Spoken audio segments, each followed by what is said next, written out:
So the people have spoken. So let's go ahead and get started with our first recipe. It's gonna be a gluten-free tres leches cake for our gluten-free amigos. So go ahead, grab your aprons, and let's get started.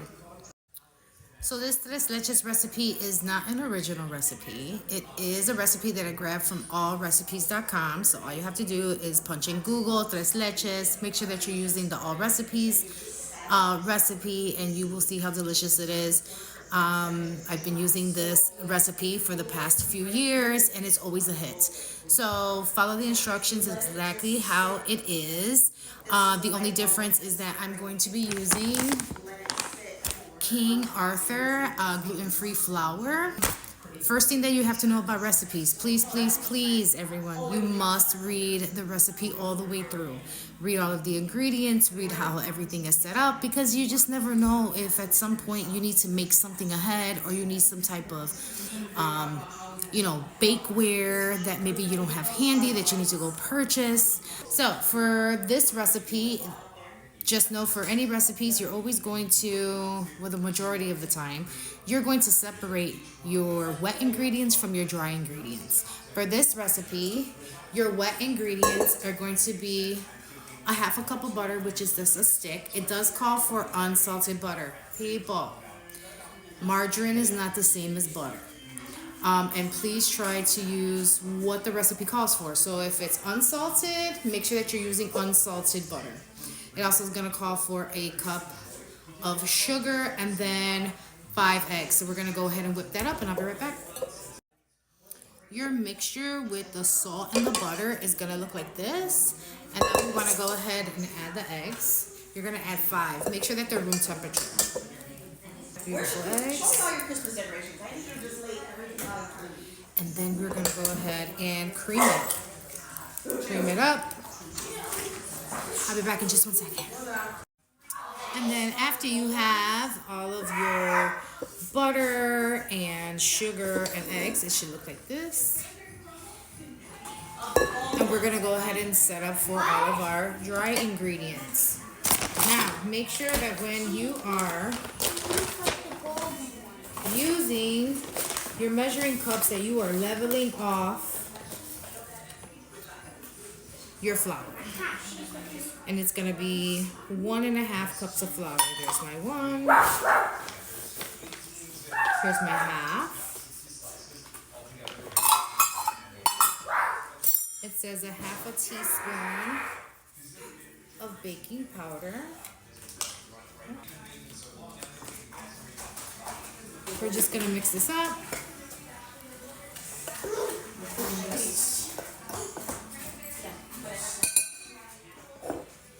Dump into your bowl with your wet ingredients. Don't forget your tapita of vanilla extract. It says 1/2 teaspoon for those that measure. Go ahead. I use the tapita, and you know this is from the Dominican motherland. When you see tape on it, it came a long way. All right, then after you go ahead and you get all of that well and combined, your batter should look like this. We have company over. They are decorating for Christmas. And then you're going to get yourself,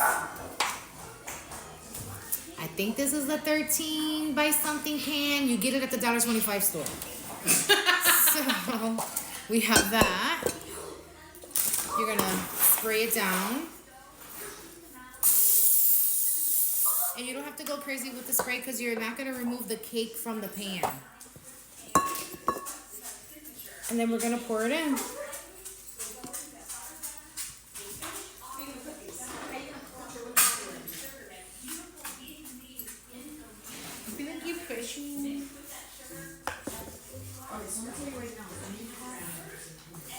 Make sure you scrape everything off. And then you're going to set it here. Just make sure that you spread it over the pan evenly, because I forget that I only have 10 minutes for this video, so I got to hurry up. After you spread it out evenly in your pan, you're going to throw it in the oven for like 20-25 minutes at a preheated oven of 350. And then while that's baking, always grab yourself a snack. I got cheese. So now I Our cake is out. It's all ready. We're just gonna let it cool down, but while we let it cool down, we're gonna start on our milk.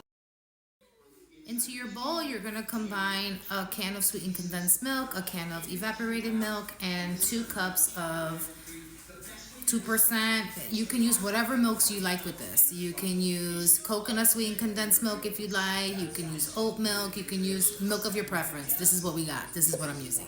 And then just let it rip. Let it rip till it gets really nice and frothy.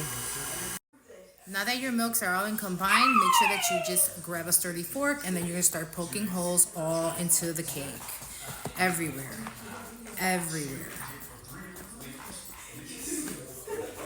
Everywhere. Once you're done with this, what I always like to do is when you go to the $1.25 store, make sure that you buy 2. You want to go ahead and double up this Whimsley pan because once you start adding the milks, the pan's going to get really heavy and you see how it's wobbly? So we're going to double it up. And now we pour the milk. Help me, Mommy. Then we go to help me, Mommy. And on top, loads of toast. Don't worry if it looks too milky. The cake is going to absorb it. So now that you have poured the milk into your cake, now we're going to do the homemade whipped cream. So you're going to take 1 whole pint of heavy whipping cream, and you're going to take a 1/2 cup of sugar, and you're going to use your whisk attachment, and you're going to blend this until it becomes creamy and with stiff peaks. You don't want to mix it so much that it gets to the grainy stage because then you're going to start churning butter, and we don't want that. Your whipped cream should look like this. This is the consistency you're looking for. Not that it's going to droop or anything like that. You want it nice, fluffy, airy. It's going to taste delicious, guys. Alright, now that I've gone ahead and I've put our fresh whipped cream from scratch on, we're going to go ahead and put some cinnamon on top. Now that you have your cinnamon, we're going to start adding the strawberries to the party. And then you can go ahead and use whatever kind of strawberries as far as like how you want to cut them.